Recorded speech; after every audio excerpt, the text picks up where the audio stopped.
Welcome to the SoulScape Show, where together we will explore and discover the depth and breadth of your soul. I am your host, Gabrielle Spencer, and today we will have with us the amazing and world-renowned Maureen St. Germain. She is known as the practical mystic and global teacher, having shared her wisdom teachings and sacred practices in over 24 countries. She is the author of many books: Meet Your Record Keepers and Discover Your Soul's Purpose, and Be a Genie, just to name a few. She has developed foolproof techniques so you can access your higher self and gain the highest insight for your highest frequency evolution. Today, we will be discussing You've Already Been 5D. Now, how can you stay there? Join me in welcoming Maureen St. Germain.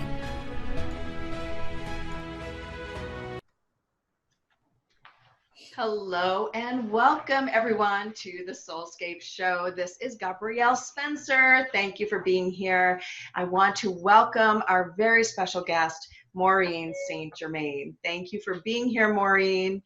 I am so excited to have her here because she is just well accomplished and known all around the world, teaching in 24 countries. I couldn't believe it when I read it. You've been around and in major media outlets and many, many books, and most recently about your soul. And that's what we're here to talk about, is the depth and breadth of your soul. So you are the perfect guest. Thank you for being here, Maureen. My pleasure. Totally my pleasure. I know, this is so exciting because there's so much talk about the soul, and I think that it might be a little bit misunderstood, and I'm hoping that you will be talking not only about more about what that really means, but also your topic for today being how do we stay in the 5D energy, which I think is really an excellent question, right? So if you'd like to just get started and tell us, how do we stay there? What is the soul's role? I'd love to hear what you have to say. So let's dive in. First of all, let's talk a little bit about 5D and say that it is a vibrational place that anyone can go to or be in. And it isn't so much a traveling to as it is a shift to a different dimensional vibration.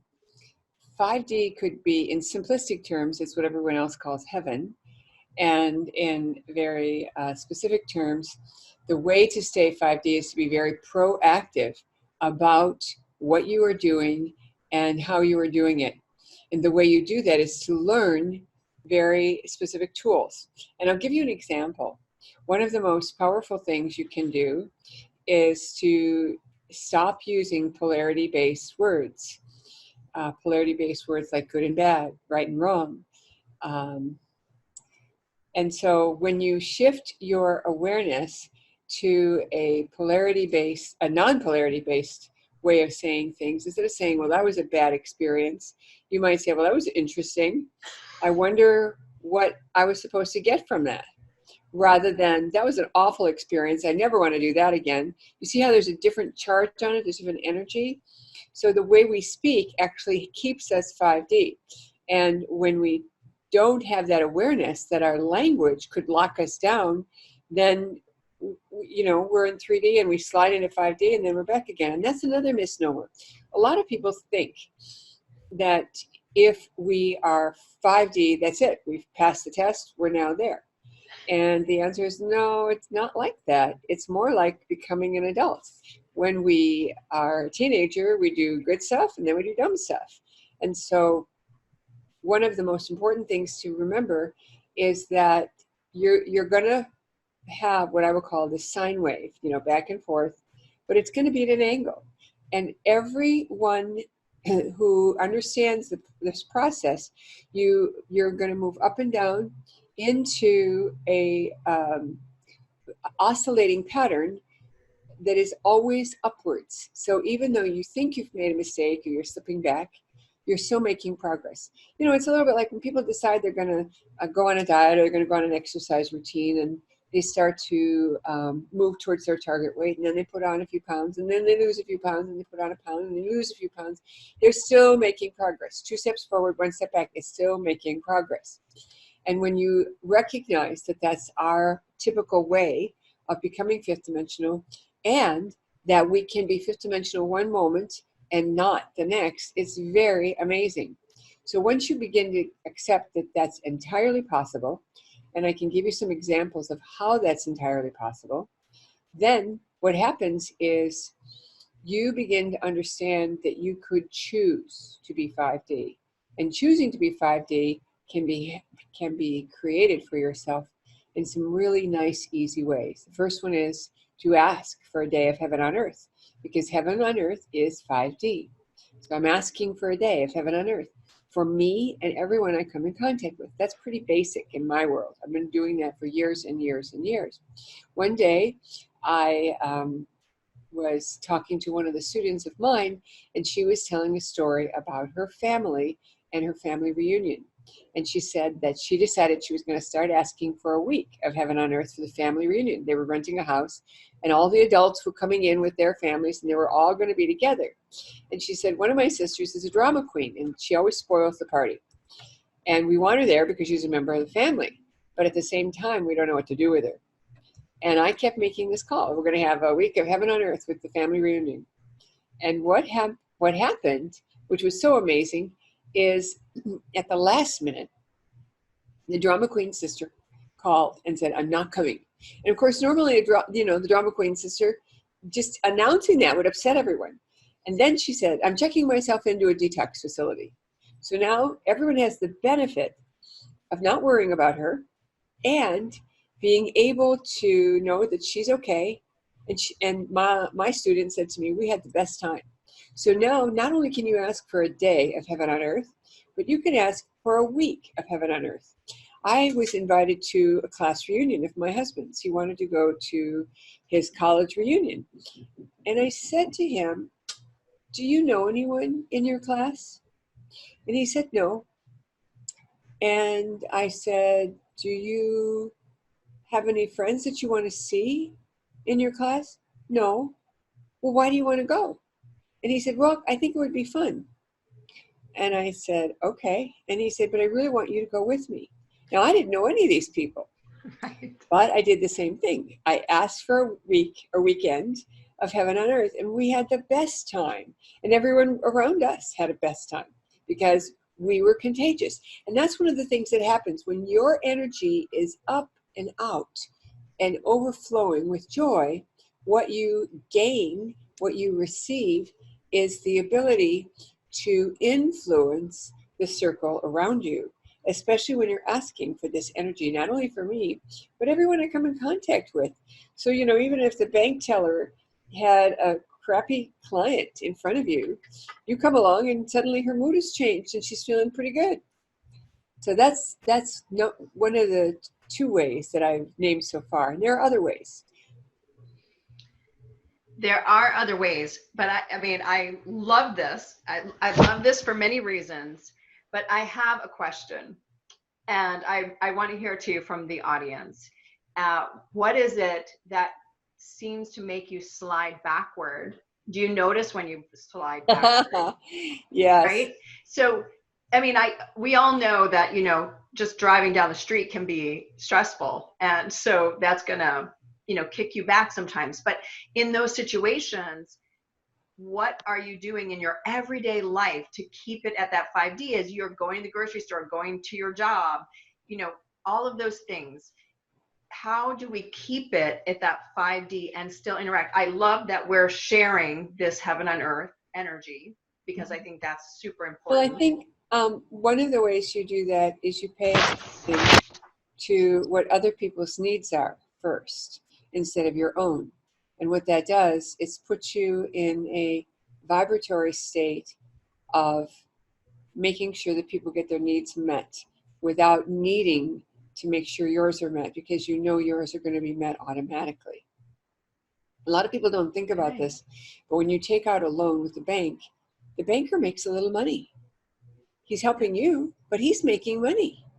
So why is it not true that when you help someone else, you're not getting grace as well? And the answer is, of course you are. Of course you are.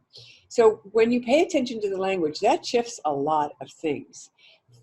For example, I did not realize this until I heard one of my sons say something in a way that was very positive. And I always had spoken to them in positive ways. So instead of saying, no, you can't do that, I would say, well, you can do that as long as your chores are done and your bed's made and you get your homework done. So the idea of it being said in your conversation means it becomes contagious in everyone around you.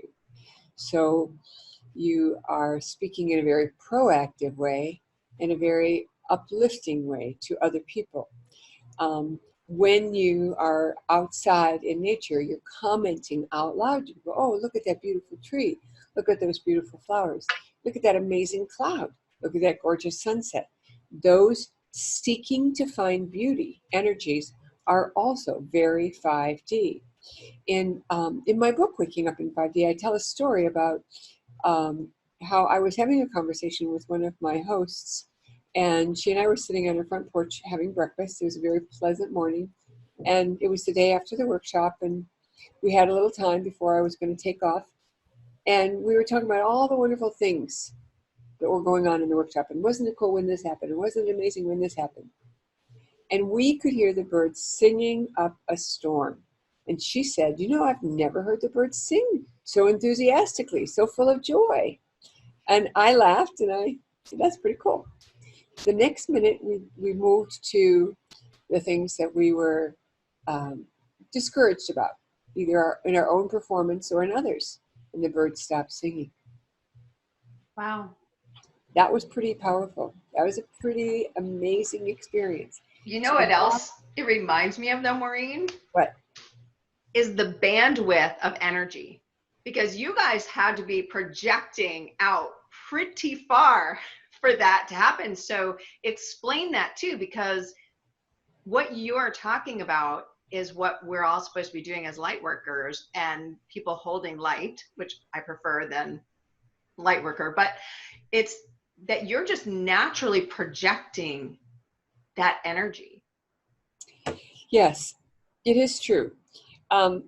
You know, it's some very basic things that everyone needs to do, and that is you need to be eating well. You need to choose your words wisely. So you give up the word have to, for example.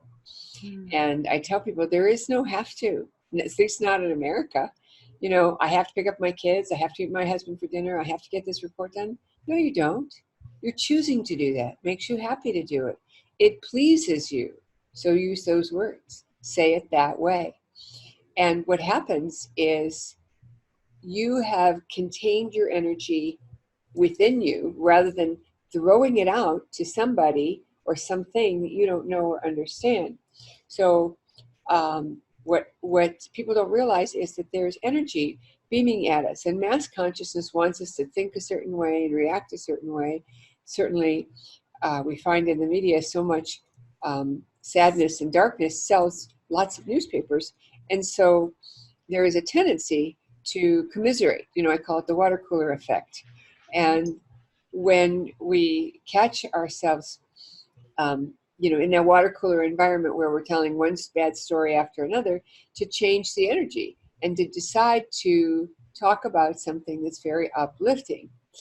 And what that does is change the energy all around you, not just for yourself, but for everyone else. Because you can say, well, I had a great weekend and we had so much fun. And then everyone's going to shift gears and do the same. So when we are aware that we need to look after ourselves in a way that uplifts us, you know, we're getting our exercise, we're actually doing our proper eating, and we're choosing to be proactive about what we want and what we don't want, what we get is more energy here in the center of you.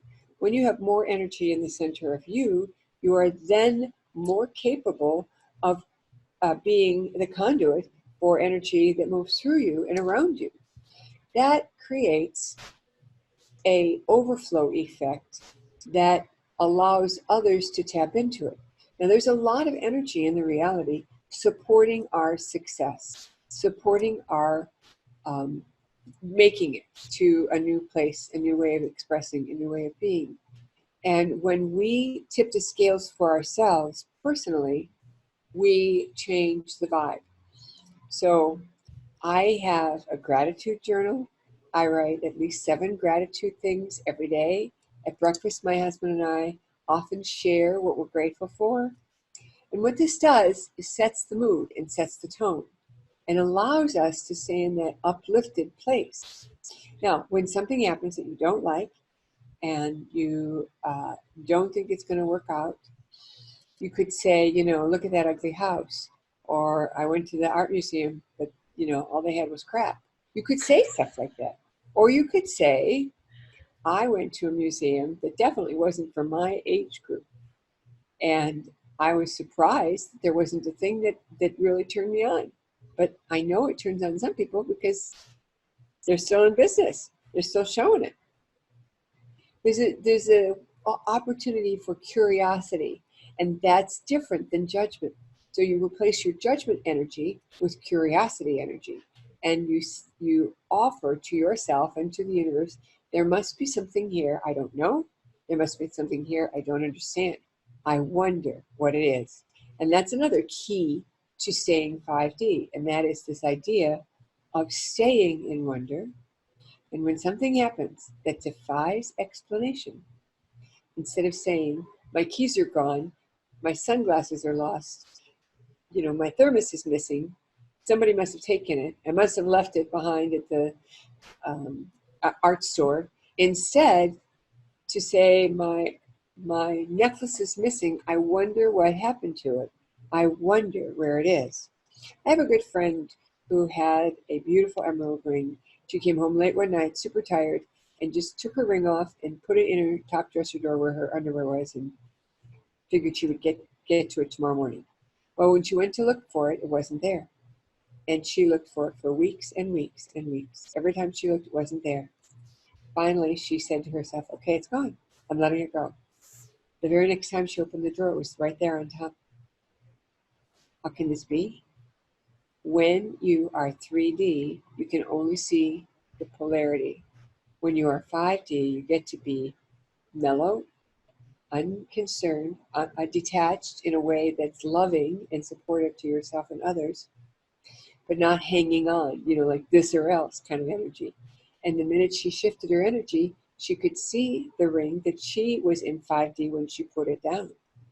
I was just going to say that. I was going to say, she put it in 5D, wherever energy she was in. And then when she went back, she was not in 5D. So it's a totally different energetic frequency dimension, kind of. Right. And it looks like 3D. It looks like 3D Yes. in 5D. It looks like what you expect in there. Yeah. That's the point. So it looks how like many what you people, expected. think about it, how many of our listeners, how many of our audience have had that experience where you've put something down and, you come back and it's gone. And you could say it's stolen, I've lost it, it's disappeared. Or you could say, I wonder what's going on. Now, when this first started happening, I asked, where did my stuff go? Because I do have a good connection and I have guides that tell me stuff. Right. And they said to me, your stuff is in a higher dimension. And initially I kind of joked around with everyone and said, it's like monkeys in space. We're sending them ahead to see what'll happen. And I figured I was just, it was part of the preparation to become fifth dimensional. Again, it never occurred to me that I was already sliding into 5D and then sliding back out.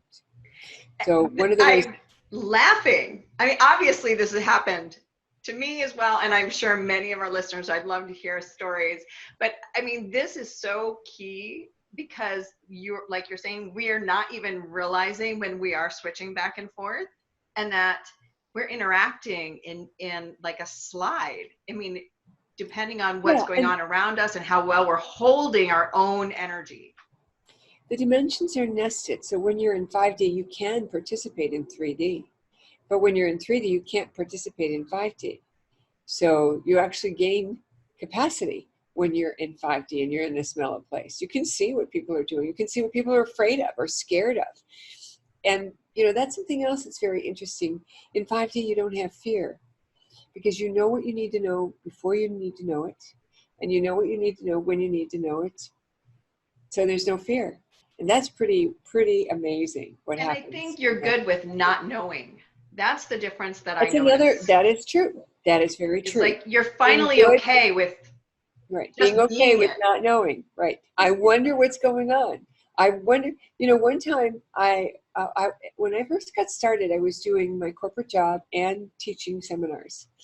And I would, leave on Friday morning and come back on Sunday night. And so Thursday night I was all packed and ready to go. And I was working with my teacher's manual. And I was, just like a child with a coloring book. I was just having fun looking through it and planning and preparing what I was going to talk about. And all of a sudden I looked at the clock and it was after midnight. And I thought, oh my goodness, I have to get up. I have a flight at 6 a.m. I have to get up in a couple hours. I better get to bed.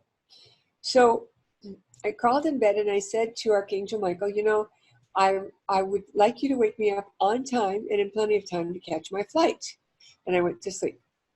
Well, at 6 a.m., I woke up. I sat up in bed. Now, normally a person would say, oh no, I missed my flight, right? I stopped and said, I wonder what's going on. And so I got myself turned around. I was ready to go. So I was at the airport in 20 minutes, which is pretty cool at the time. And I showed up at the counter ready to eat humble pie, anything to let me get on that flight. And the clerk said, your flight was canceled. And I said, really? And I said, when was that? When did that happen? She said, oh, last night when it didn't come in from Chicago. And I got 2 hours extra sleep because I wasn't trying to be there for a 6 a.m. flight. And get this, they put me on a flight that was direct instead of a connection like what I was originally booked on. Mm-hmm. So I got to my destination an hour early. That's a great story. I love it. All the way, Yes, because the key thing that you did not experience in that whole story was the extreme stress and freaking out. Like most people would be like, oh my God. And you spend all that energy instead of just being in the flow and allowing the flow to handle things. Right. And I think that the more that you can practice that understanding in the beginning and ask for help, I mean, how else do people make that change if they're not already thinking that way? How do they bring that change into their life so they're not waking up at 6 a.m. going, oh my God? How do they do that? Mm-hmm. Well, one of the ways is you train yourself that the minute you start to notice that you are in a situation that you have lost complete control over. In the case, I was definitely not going to be at the airport checking in at 5:30 in the morning if it's already 6. Right. I originally started this practice when I first moved to New York, and I could barely run 2 pennies together. I was very, very, I was in the red big time, and I was trying to pay off this debt and, survive and build a practice. And I had no regular job. And I remember getting a bill for some advertising that my higher self had said I should get and thinking, I wonder where that's coming from. And as soon as I noticed I was saying that, I realized, oh, that's a great solution. I can just say, the universe knows something I don't know because I don't know where it's coming from, but it must be coming because otherwise I wouldn't have this bill. Right. Isn't that cool? Yes.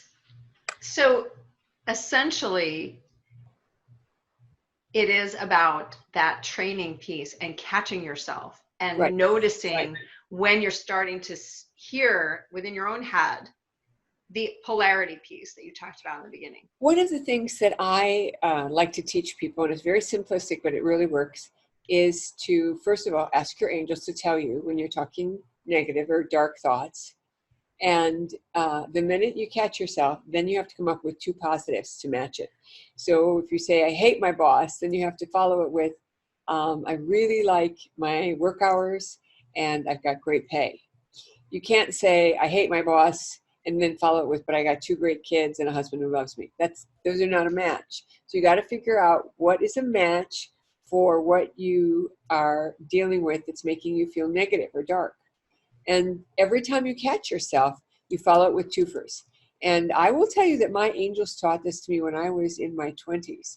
And I was in a tough situation that I was very unhappy about. And I said to them, I need some help here. I don't know what to do. I know I'm in a dark place. I know I feel really depressed. And I don't want to be depressed, but I don't know what to do. And I was told, practice twofers. And it's kind of fun because we talk about pizza being twofers. So it's easy to remember. Always say twofers, 2 positives for every negative. And it can be 3 positives or 4 if you think of them. So once you get on a roll, then you might often say, well, my boss is a real jerk, but I have great hours, great benefits, and I love all my coworkers. Yeah. Or, I don't like my old car, but I am so grateful it's paid for and it gets me where I want to go.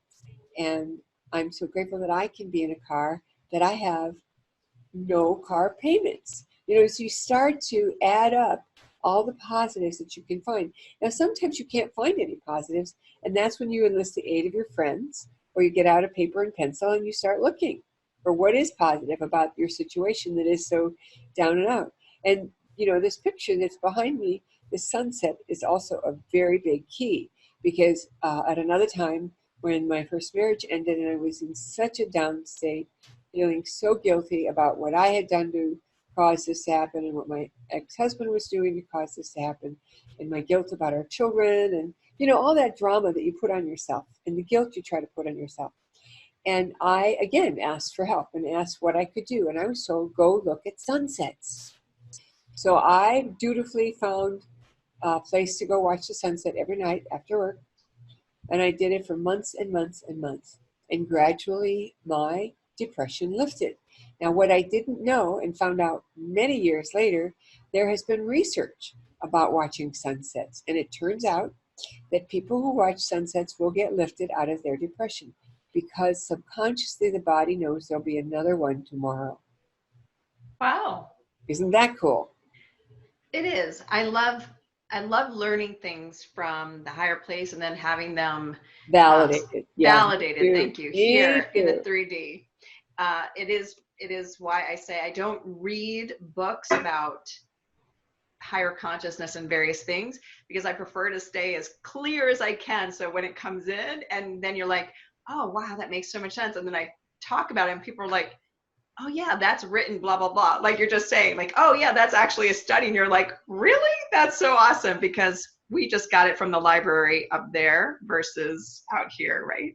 Yeah. But now we have a question from Gurjeet. She was asking, is it possible to ask for heaven on earth, like for your lifetime? And I'm gonna guess there's a reason that you didn't mention for your lifetime, but went a day and then a week. So go ahead and expound on that. That's a great question. And when I was working with the angels and I wrote my first angel meditation, I kind of asked the same question and said, somebody's going to ask, why can't you just tell the angels I'm in? Forever. Put me down forever, right? Yes. Put me down forever.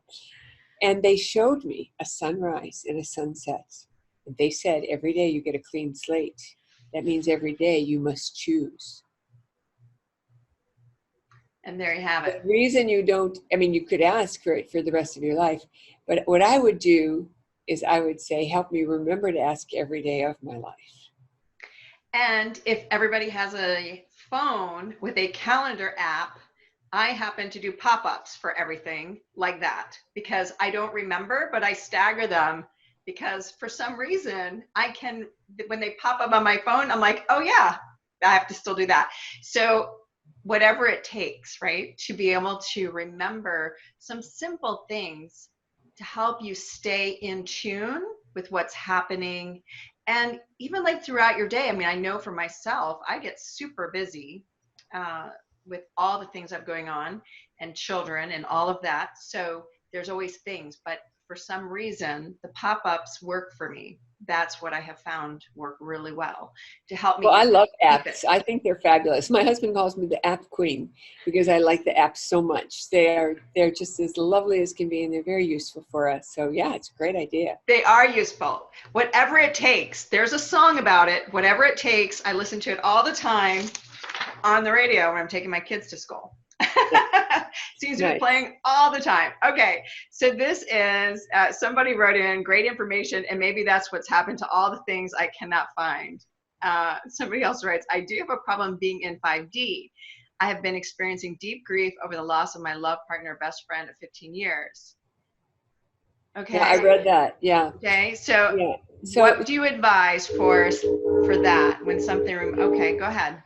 Well, number one, we have expectations that perhaps we at the ego level have put on a situation or a circumstance. Certainly when my 25-year marriage ended, I felt the way you did. And I remember thinking, well, you know, if he had died, everyone would send me flowers. They would bring me casseroles. They'd send me cards. But because we broke up, everybody's just saying, well, that's too bad. You know, and I'm thinking, like, I got the short end of the stick here. I still have to keep carrying on. I still have to live, and he's still alive. And we're just going to, you know, we're choosing to be in different places. And I was disappointed that it didn't work out. I was disappointed in myself for the crap I pulled. I was disappointed in him for the stuff he did. And that was when I went and watched sunsets. That was the cycle that I was told to go watch sunsets. So I highly recommend that you do that. And I highly recommend that you go to gratitude. There was a time in my life that I realized that sugar was making me sick. Now, I have a sweet tooth, and I grew up in a family that if you misbehaved, you didn't get dessert. We were a farm family, and we always had dessert every night. So if you misbehaved, you missed dessert. So for the longest time, I didn't realize it. I was having dessert because I was good. I've been good. I get dessert. And what I didn't realize is that it was harmful to me. And it was causing me to have a very specific problem that I no longer have. And so one day I told myself, you know what? I've had enough sugar to last me for the rest of my life. And maybe if this love was this big and you had the big love with this person, even though it didn't last, whether he passed on or left, remind yourself how fortunate you are. Some people long for this kind of love and never have it at all. And you can't say, well, I was his caregiver all this time. I should have been able to stay with him once he got better, if that's what happened. And the answer is, maybe you had a contract to stay with him for that cycle, and that once he was better, he wasn't going to be the person you thought he was, and that's why he might not have stayed. I don't know the detail because you didn't say at the end what happened, whether he passed on or whether he left. But understand that you still had a great gift. You had the companionship, you had the friendship, you had the opportunity to serve someone, to literally save his life, and that earns you points in your causal body. And you can call upon that to help you at this time in your life when you're feeling lost and lonely. And when you find things that make you happy, you become irresistible. Okay, she wrote in, yes, he passed on. So there's a lot to be said about all of what you just said. Passing on, leaving your life, what have you. There are many, many layers to this. I mean, you know, I'd like to add one other thing to this lady, yes, because it's really cool that she had this great relationship with someone who then left. And here's what I will say. Well, if you attracted someone like that once, you can do it again. You don't have to say to yourself, well, I got my one and I don't get any more. The universe is abundant. And you're the kind of person that's already attracted one person that's perfectly lovely. You know, when famous boxer won the world heavyweight champion, he didn't stop fighting and say, okay, I did it. He went back and won again. And so why can't you have another big love that will make you happy, that won't be sick? Think about that. That's awesome. And they say once you've done it once, you know the way to do it again. That's for true. Sure.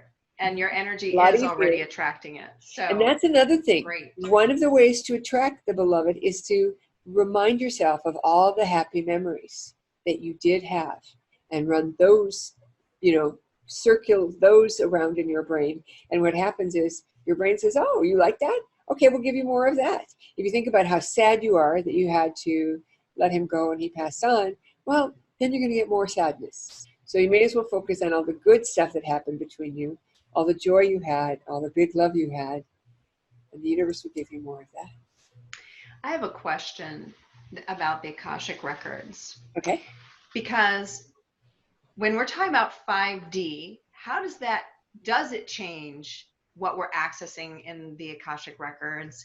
How does it affect our relationship with that? And how can the Akashic records help us in our transition to these higher vibrational frequencies? Okay, so the fifth dimensional vibration is the place that we step out of polarity. The benefit of being in 5D when you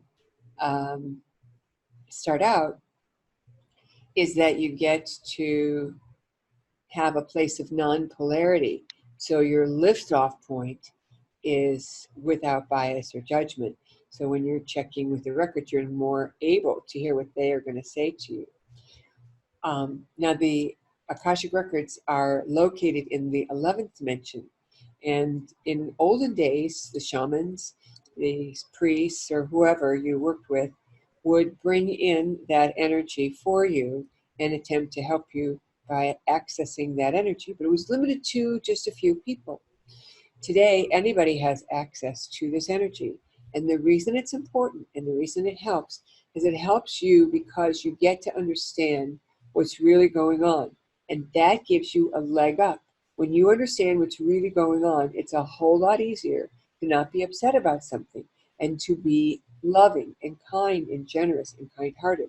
And I'll give you a couple of examples. If you and I are meeting for lunch, and we're meeting every week for lunch, and I always show up, but once in a while I skip, and then I forget to call you, and this time I missed again, you're gonna say to yourself, I must not be very important to me. She skipped me a couple of times.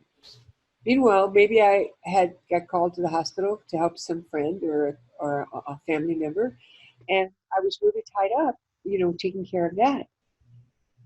If you frame it, I wonder what's going on with Maureen this time. I wonder if she's okay. I wonder if her family's okay. You don't have that judgment feeling. You don't have that anger. When you're in the records, they might tell you something you didn't know. Like the mother whose daughter was still living at home. Her siblings had already left home. The father had died early and left everyone a decent trust fund. The mom really wanted her space back. And when she asked in the records, the record keepers let her feel what the daughter felt, which was the daughter was terrified to be on her own. And they also said to her, she will always be there for you, which had never occurred to her. Being a widow, she might need somebody someday. And it just had never occurred to her that her daughter would be there for her. And what happened is her energy shifted towards her daughter, and they became good friends, and she became more allowing and tolerant of her daughter, and by becoming more allowing and tolerant of her daughter found her way faster. And this brings me to another example of a man who called in on a radio show and was complaining that his, I'll say 18 or 20-year-old daughter was really obnoxious to him, and he was a therapist and had a good rapport with his clients, and he felt like he'd been a good dad, and he couldn't figure out why she was so obnoxious to him because he didn't think he'd done anything to cause it.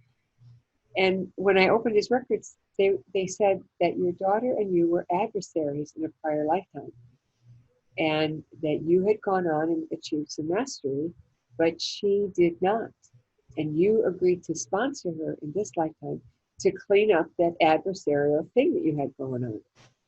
And she still thinks you're her adversary. Well, first of all, I don't talk that way. I don't even use the word adversary like that. Anyway, then they said to her, love her anyway. Treat her the same as you would if you were on good terms. So send her texts that you would send her, like congratulations on this or happy birthday on that, or send a card at Christmas time, whatever you would normally do. And it might take some time, but love her anyway. And then they said, give it 2 or 3 years and see what happens. When we drop our barriers of expectation and move into that place of wonder, we create an opportunity for the universe to rush in and to fill the gap that we are holding in a way that makes us even happier than we were before. Exactly. All right. And so while you were speaking, I was wanting to ask you, okay, so is there a way to speed up this process? I know that there are. And so if you'd share that, because this is crucial, especially at this time in the timelines, for us to basically be cleaning up as much as we can, as quickly as we can. And if you want to expand on that, somebody asked us a question in there about the timelines and the energy of it.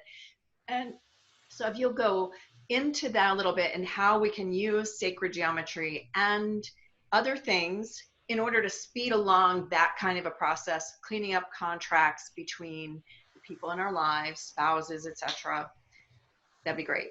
That's a huge question, I know. So take it wherever you want to go. I'll tell it through a story that happened to me. I got fired from one of my nice corporate jobs, and I had just written a check for $2,000 to one of my sons to pay for his college tuition that semester.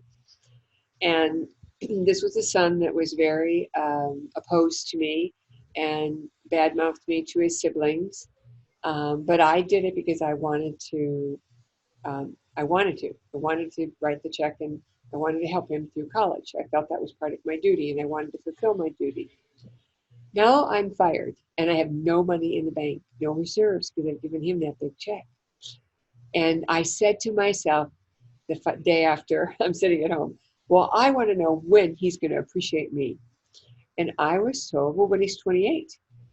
And I burst out laughing. I'm thinking maybe tomorrow, maybe in a couple hours, maybe next week. And so what happens is when you realize that you are holding an expectation, that they're going to meet you halfway, you have put up a hurdle for them to jump over. And if you drop the hurdle, I didn't have to wait till he was 28. I only had to wait a couple of years instead of the full, whatever it was, 4 or 5 years. So the way to shorten the time span is to drop the barriers. And the barriers are your expectations. So one of the things you can do is to ask yourself, what do I have an expectation about? I will tell you that one time when I was very, very upset about a friend who had decided to not be friends with me anymore. And I was sitting with my husband at dinner, and I said, she feels entitled, to treat me this way. And as soon as the words came out of my mouth, I said, I wonder what I feel entitled about. And I discovered what it was and set it aside for a year. And what happened is I unhooked from the right to have something just because society says I could or should. And it's not easy, but the fastest way to shorten the time is to drop the barrier. And the way to drop the barrier is to ask yourself, what do I want? Now, if you'd asked me about my son at that time, I would have said, well, I don't need him to say thank you. I would like it if he did, but I'm not requiring that, because if I were requiring it, I wouldn't write another check till he gave me a thank you. But I continued to write it because it was important to me, and I wanted to do it for me. But at the same time, the mom in me, or the little girl in me, whatever it was, wanted to be acknowledged, wanted to be appreciated. And when I decided that I didn't need that I could appreciate me for me, then everything changed. Okay. And the role sacred geometry plays in your frequency, the energy, what's happening. I think sacred geometry is one of the most powerful tools in the world. And I use sacred geometry everywhere I go, with everything I do. I look at sacred geometry. I put sacred geometry as my logo. It's on the cover of my books. And I believe that these sacred patterns that are built on symmetry and order are recalibrating who we are. And they are helping us to be our most evolved self. Now, it turns out that there's some very powerful sacred geometry called the Merkaba that will give you the ability to be fifth dimensional without earning it, let's say. And I'll show you, hang on, I have it right here. This shape called the Merkaba is a field that you build around yourself. And this shape is a special set of programming that you have it spin in one direction, then you have it spin in another direction simultaneously, and a third one remains stationary. So they represent the mental body, the physical body, and the emotional body. And this is a very powerful shape because it's so symmetrical. And this is the easiest form of the Merkaba to create in your field. And what it does is makes you fifth dimensional without having earned it, which is a pretty cool thing to have. I've been practicing this tool probably since 1995. And so once you erect that, or you are just depending on how you practice it, how does that stay? How does that? How do you keep it? How do you keep it at the frequency where it stays? Oh, well, it's a very cool thing. First of all, I now have a 5D Merkaba, which is even grander than this one and has the capacity to build an additional field in and around me that captures that 5D energy in a new way and connects me with my higher dimensional portals. And how do you get it to stay is it takes 5 minutes to do the meditation, and you do it every day until it becomes permanent. And it's a little bit like a way of doing something that you no longer have to look at the recipe, you no longer have to look at how it's done. You just look and you know what you're doing and it's done. So the actual energy of this field can be turned on and created in the body on a regular basis, and that will cause it to become permanent. And then you can do the 5D Merkaba, which gives you the capacity to be even more connected to the higher dimensional self. And that too will give you energy to access the gifts of the higher dimensions and the qualities of the higher dimensions that, you know, give you clairvoyance, clairsentience, and all of the spiritual gifts that help you on your everyday life. You know, I will give you an example. I began working with the higher self and the higher self connection. I call it the Higher Self Challenge, probably since 1995. And I began teaching it to people. And I still had children at home. And one day I was in this dilemma where I wanted to attend a workshop. And I was in a situation where one of my sons had gotten a scholarship to attend a workshop, a full ride scholarship to a college. And I was already pretty broke from what I went through as a single mom. And so I wanted him to get this scholarship. And he was one of 100 students who were invited to the college to go through interviews and tests like that. And they expected the parents to take the kids. And so I called the guy who was going to lead the seminar. And he said, look, you know I told you I was going to take this class, but I can't because now I've got this mom duty. And he said, well, you tell your ex-husband he should take your son. And I laughed and I said, you don't understand. You know, we've got little kids. He's not going to want to put them in the car for 8 hours while he drives the older one to this college event. So even if I did get him to do that, then I had the little kids. And I had too much mom guilt to just hire a sitter so I could go do this. So here we are in this drama. So I decided to ask my higher self. And my higher self, the first thing my higher self told me in meditation was, this is not your decision, Maureen. This is your son's decision. Well, that was a big surprise. I didn't know that. And also keep in mind, this son, you know, he was a junior in high school, but he was a year younger than everybody else. He was only 16. He'd never, you know, I mean, that's a pretty big decision. And then they said there's 3 choices, not 2. He can go with you, he can go with his father, or he can go by himself and fly. That had not occurred to me. And I don't think, any mom would think of that, because you would feel like you're abandoning your child. Right. So as I'm offering these choices to him, I didn't even finish the 3rd choice. And he's saying, well, that's easy. I'm going by myself. And he did. And I went to my workshop. And I didn't have any guilt over it. When you raise your frequency, you get more than what I call the rock and the hard place choices. You actually open the field to many potential choices. And like you said, that that in our world, as you call it, with our polarity, we always just see, well, these are the only 2 choices I can think of, right? So it's, you have this one, or do nothing, kind of is how we look at it. But when you raise your frequency, you just don't perceive it that way anymore. You're more open to receiving the information to guide you along the way. So in the Merkaba, first somebody asked where you got that gorgeous glass Merkaba. I wanted to ask you the same thing, because I'm a collector, and my husband is a collector of gorgeous things.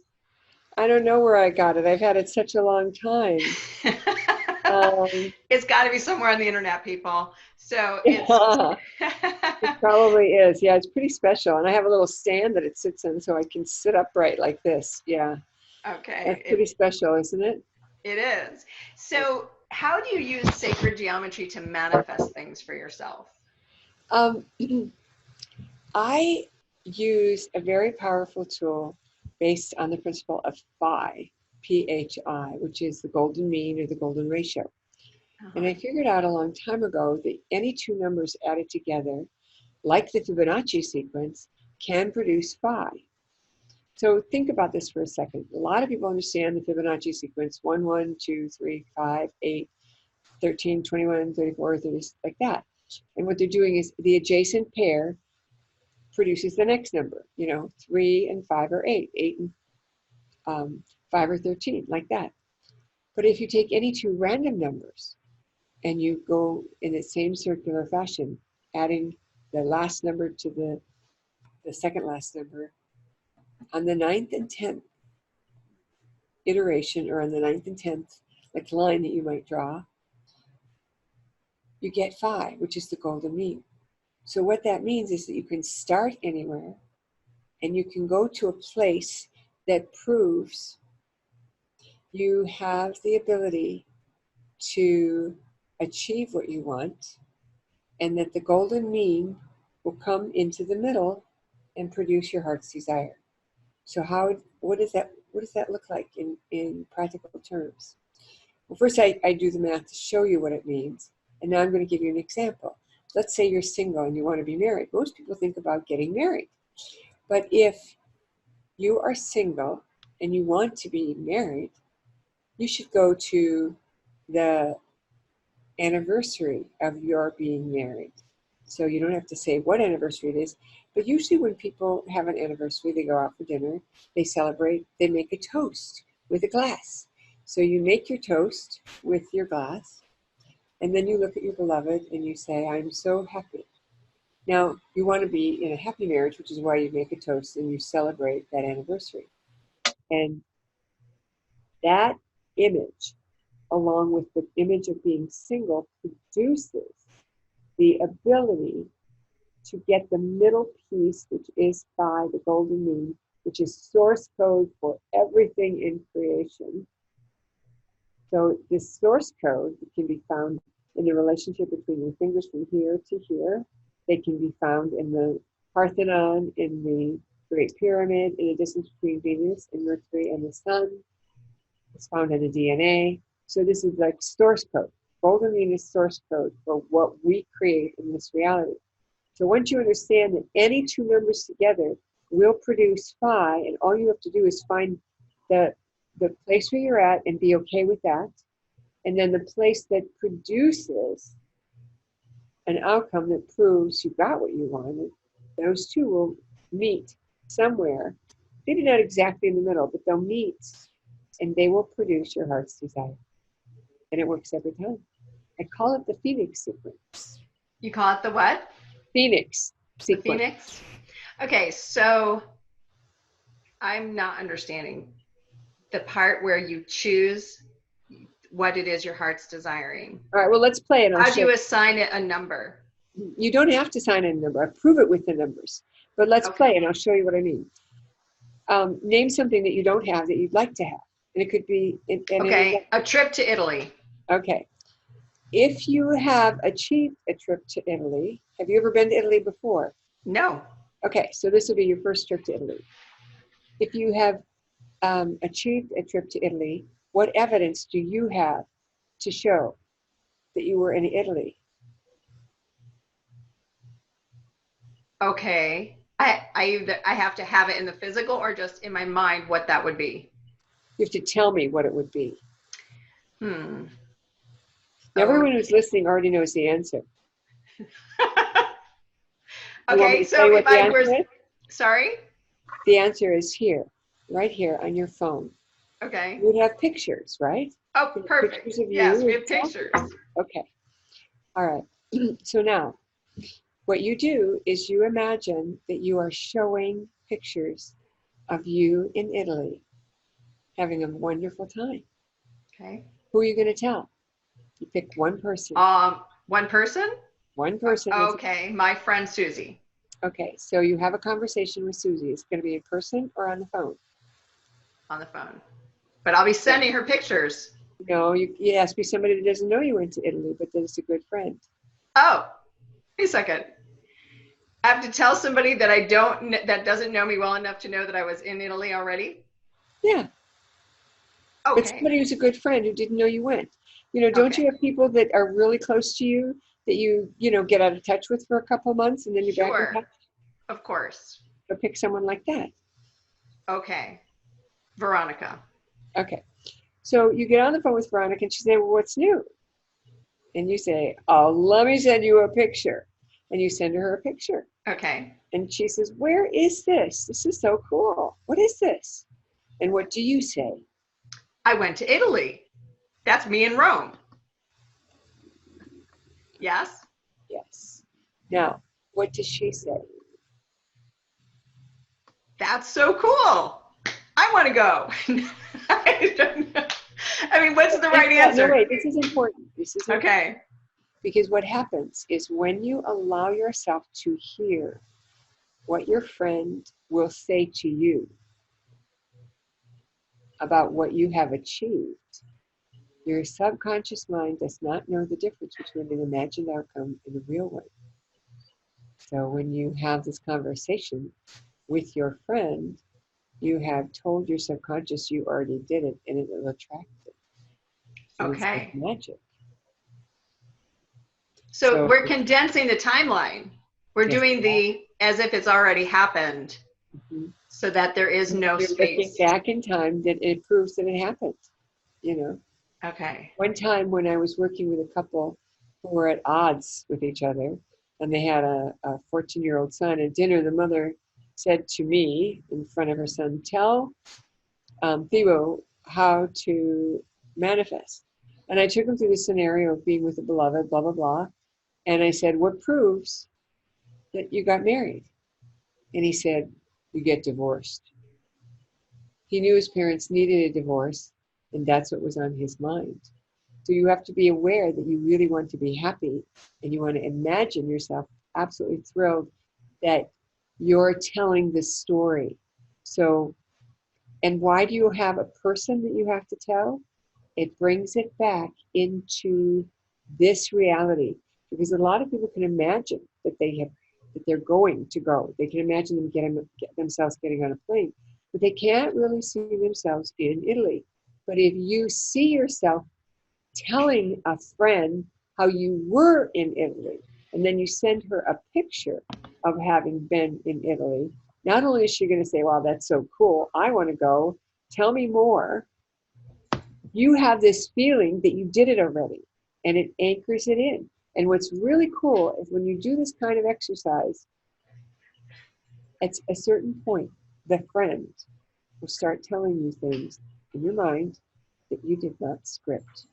And when you hear them saying things that you didn't put in their mouth, and words that they're saying to you, as if it really is them, you know the universe has already on it. That order has been sent to the kitchen. Okay. All right, I get it. I hope everybody gets what Maureen shared. Somebody else wrote that they were confused like me. Now I get what you're saying. So I think that's fantastic. And I'm going to use it for one thing. I'm not going to work on 100 things, just one thing, and see how it works for me. Okay. I think that that's what everybody has to remember, is that when we learn new tools, just concentrate on one thing and make that happen, and then that builds for the next thing. And That's right. You don't get into that And energy if of they, it doesn't if they work. want to know more and they want to understand these principles more closely, they can get the book Be a Genie. It's a wonderful book. It's very funny, full of fun exercises and fun stories. And then you'll see what I'm talking about. It's pretty well explained there. Okay. And is that on your website? Yes, it's also available on Amazon? Mm-hmm. Perfect. Okay, everybody. So there you've got that. She says, which book? Be a Genie. And she says it's available on her website. And everybody will have the opportunity to go and get Maureen's free gift when I send you out the link. And then you can get on her list and you can find out all the cool stuff she has, which she has a lot of really cool stuff out there on her site, been out there. All right. Do you have time to do a meditation or whatever? Do you feel called to do one? Yes, I would. Awesome. I'd like everyone would just jump right in if that's okay. Please do. I'd like everyone to take a moment and close your eyes and remember a time when you've held a little one, an infant or a pet. It doesn't have to be your infant or your pet, but a little one that doesn't have the ability to say, I love you back. So you just love them. And hear yourself say to this little one, I love you. Say it several times in your thoughts. And notice this yummy feeling in your chest. That's what it feels like when your heart chakra opens. Now that your heart chakra is open, send a beam of love and light up your pranic tube, past your throat chakra, your third eye, your crown chakra, all the way up to your 8th chakra. And then invite your higher self in. And tell your higher self, I'm in. I want to work with you. I want to be with you. I want to allow my higher self to help me every day.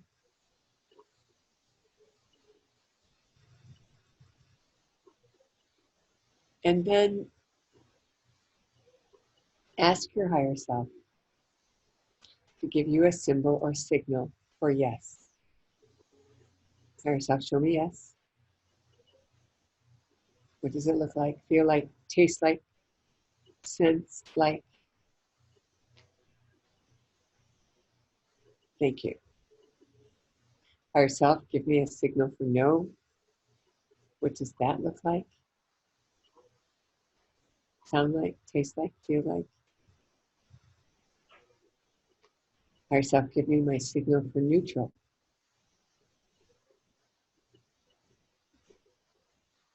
Thank you.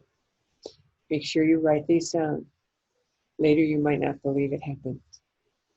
And anybody who picks up our free meditation, which is called Mind Mastery for 5D, if you ask us for a copy of the rules to follow to get 100% accuracy from your higher self, we'll be happy to send it. And I'll try to reach out to my webmaster and have him put it on our download page so you don't even have to ask. So you follow that protocol, 3 easy steps for 45 days, and you will have an accurate higher self connection, which is a huge gift, because then you don't have to take anybody's word for anything. You can ask your higher self. It's very important at this point in time. Somebody wrote in the Q&A saying that they've been hearing that due to the energy, that the energy portals are going to be closing, and wanted a comment.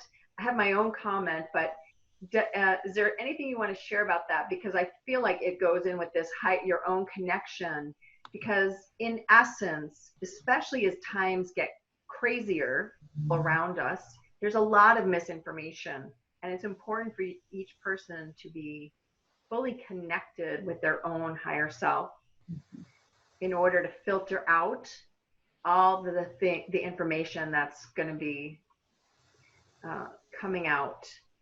So I think you want to share that I'm not convinced that that information about the portals closing is true. me either. I believe that we actually have been gifted, rained upon, if you will, with lots of lovely, amazing energy that makes it easy to choose wisely. Yes. And that's going to continue until everyone makes it. We have a fait accompli. It's going to happen. We're all going to make the ascension. It's kind of like having a trust fund and making sure that, excuse me,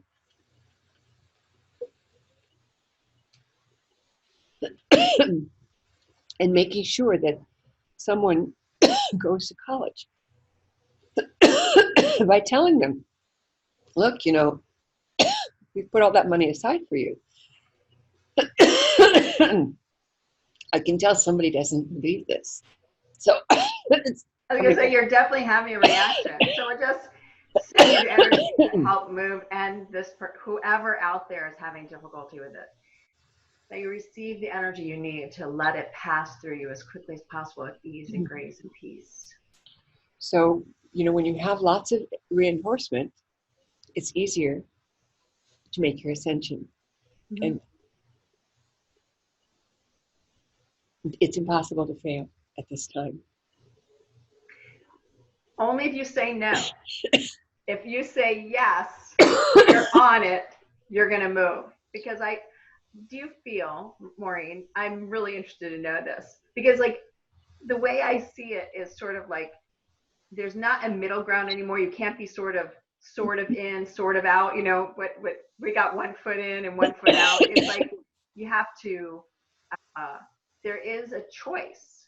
But the only person that matters is you. Yes, totally. So if you're looking at everybody else and saying, well, maybe they're not going to make it, it doesn't matter. You're going to make it. Right. Anyone.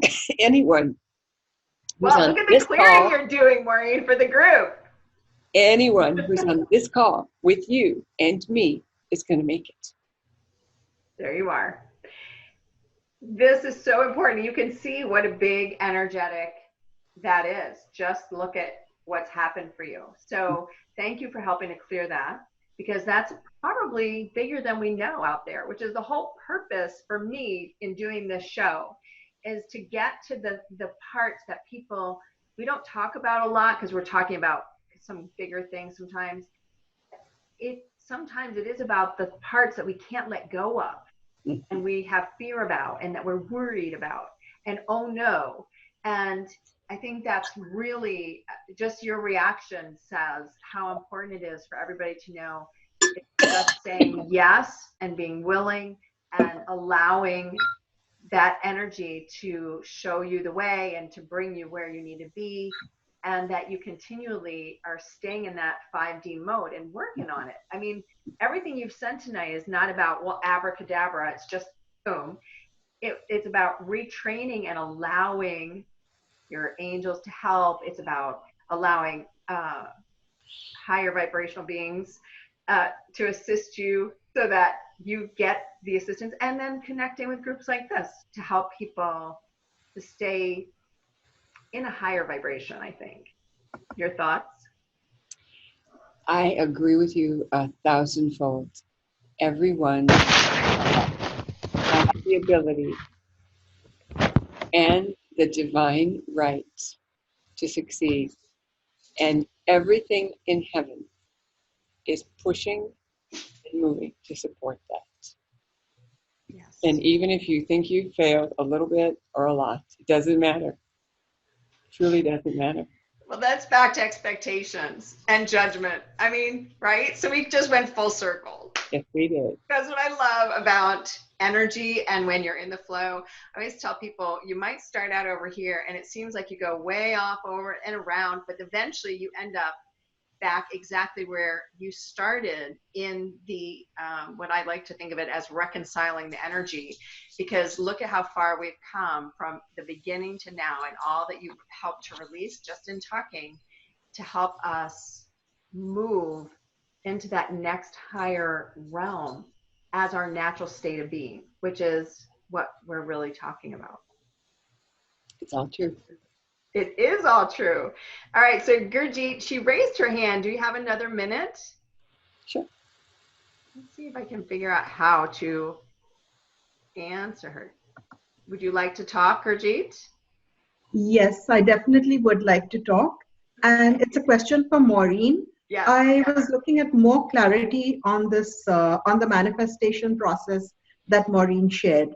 Like, does this process need to be done just once, or do you have to do it regular every day till it manifests? That's a really good question. What I tell people is every time you think about what you don't have that you do want, then run that movie. That movie's the mind that allows you to see beyond what you want to the proof that you achieved it. Like if you wanted to go to a specific college, you'd see yourself with the diploma. You wouldn't see yourself finishing the first year. You'd see yourself at the end, you see. And you, every time you think about it, every time you worry about it, you would see yourself with the diploma and let the universe set you up to succeed. When you stop thinking about it, or when the universe surprises you with some of the dialogue that occurs that you didn't write, then you can let it go and it'll cook on its own and show up. Just one clarity.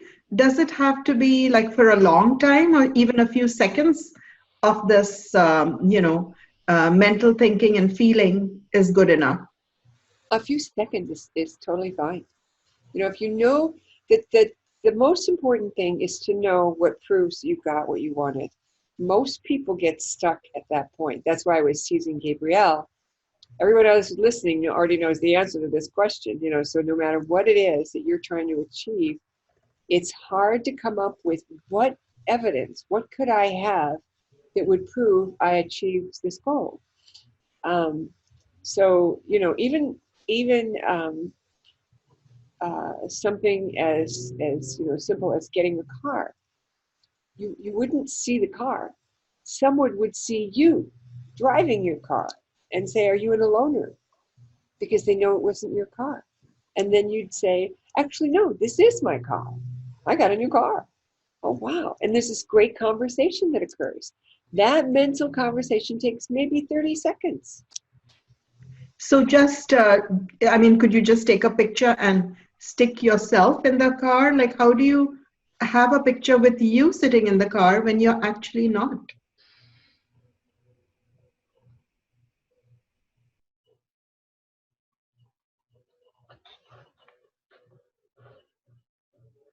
Maureen, are you there?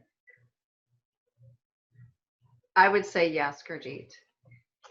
Put yourself in the picture. That's what they call the vision boards, if that's what it takes for you to be able to. Like you said, I was terrified. And so I got his high school diploma. And I put a picture of him on my desk. And every time I got scared, which was like 30 times a day, I would look at that picture and I would say to him, as if he were standing in front of me in the cap and gown, there were some scary moments, but it wasn't that hard. And when I first started saying it, I only believed in the scary moments part. But I manifested it, and it was easy, just like I said. So know what it is you want, and then go to something that proves that it did happen. And that anchors it into the reality. And then to bring it into the reality you and I are in, you must have a one-on-one conversation with someone that you would tell your story to. In that way, it anchors it into your consciousness. And that match between the universe and your consciousness makes it happen pretty fast. So tell me what you want to manifest. Say, what I actually want to manifest is 5 clients for my upcoming workshop. How soon is the workshop? Actually, it's on this Saturday. Ah, that's pretty tricky, but you can do it. If you would, is it only a 1-day workshop? It's a 2-day workshop, Saturday and Sunday. Okay. So on Monday, who are you going to call to say it all worked out? I ended up with 5 people. I could call my daughter and tell her, oh, I had 5 people. And what would she say? She would say, oh my God, I thought you wouldn't even have one. And you can say, yeah, I thought that too sometimes, but then I realized I could manifest it, and then they'd show up.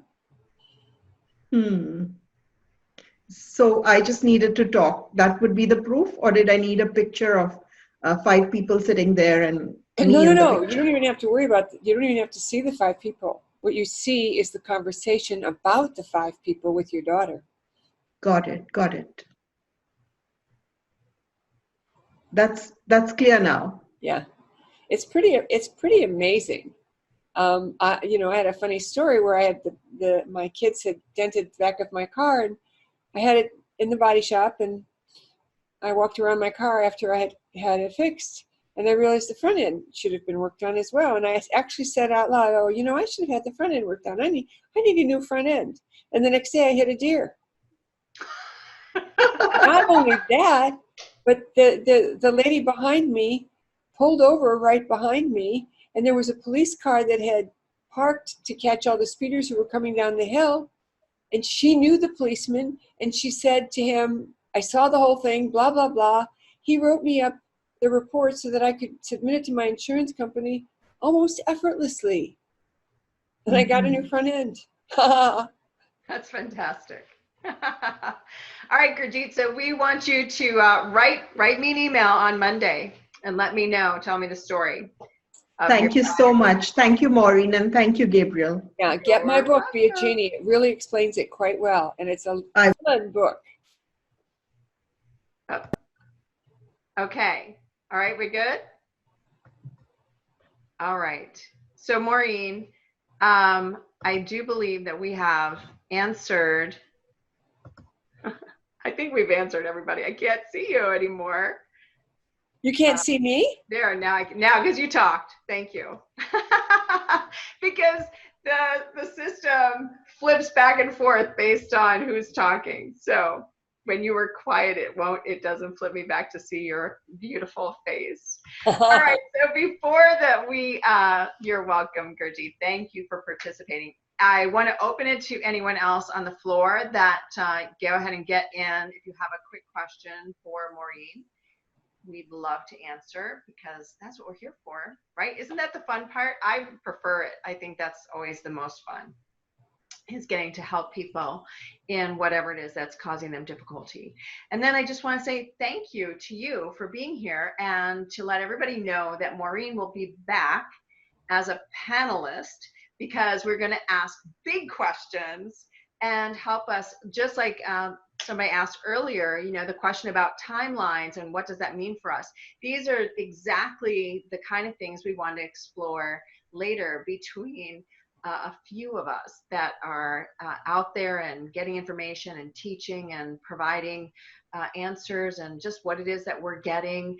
I think it's really important to share it, and to be able to, for people to be able to ask those kind of things, because it helps them get over whatever is happening for them and move on to the next piece, right? Mm-hmm. Would you agree? Achieve mastery. Achieve mastery. Exactly. That's the soul. That's the soul piece. Yes, it is about stepping into your mastery.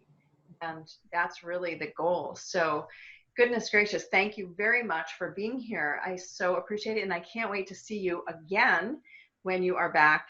You and Sarah Landon will be together as panelists. So I can't wait. Love you both, and love all the work that you do regarding self-mastery and using higher vibrational energy and sacred geometry and all of those things to help each person get to their next level and their next level and their next level, right? Right. All right. Thank you very much. And thank you everyone for being here. We love that you've spent this time with us and shared your energy and helped to create this amazing community. And thank you very much, Maureen. My pleasure, and we're wishing you a summit of heaven on earth for you and everyone you come in contact with. Beautiful. And yes, heaven on earth to everybody. I'm going to start it. Thank you very much. And everybody, good night. Have a wonderful evening, and I will see you next week. Namaste. Thank you. Namaste. Bye-bye, everyone. Thank you for joining us on the SoulScape.tv show. Go to SoulScape.tv to access the many free gifts from our guests and for more great masterclasses and panelist discussions.